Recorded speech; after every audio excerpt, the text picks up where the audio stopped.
America के Los Angeles county में जंगल की आग फैलने से रोकना बेहद मुश्किल साबित हो रहा है। तेज हवाओं ने मुसीबत और बढ़ा दी है। रिपोर्ट्स के मुताबिक हवाओं की वजह से आग तेजी से रिहायशी इलाकों की ओर बढ़ रही है। अगर शहरों तक आग पहुंच जाती है तो बड़ी संख्या में मकान जलकर खाक हो सकते हैं। अब तक इस आग से कम 12,000 मकान जल गए हैं। हॉलीवुड हिल्स पर कई स्टार्स के बंगले भी इस आग के चपेट में आए हैं। आग ने अब तक 16 लोगों की जान भी ले ली है।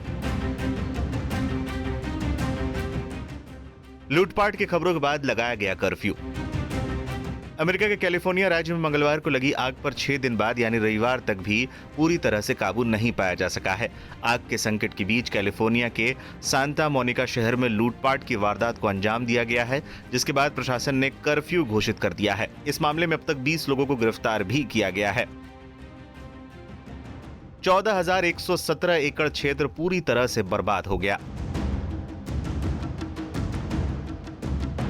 मंगलवार शाम को लगी इस घातक आग से अल्टरीना और पैसेडीना के पास 14,117 एकड़ क्षेत्र बर्बाद हो गया।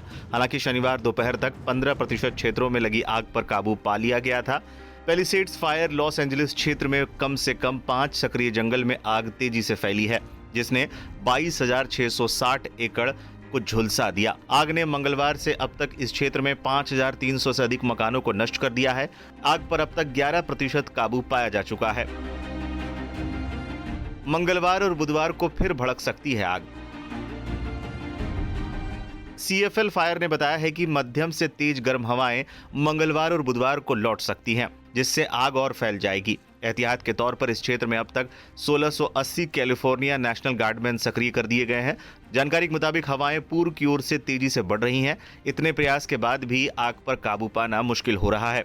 अगर इसी तरह आग बढ़ती रही तो गिट्टी सेंटर, आर्ट म्यूजियम और घनी आबादी वाला सैन फर्नांडो वैली भी इसकी चपेट में आ सकता है। पानी की भी हो रही है भारी कमी। आग बुझाने के प्रयासों के बीच पानी को लेकर भी बहस होने लगी है। कैलिफोर्निया के गवर्नर का कहना है कि इस बात की जांच होनी चाहिए कि पानी की कमी की वजह से कैसे लॉस एंजलिस में हॉलीवुड सितारों के मकान और बंगले जलकर खाक हो गए।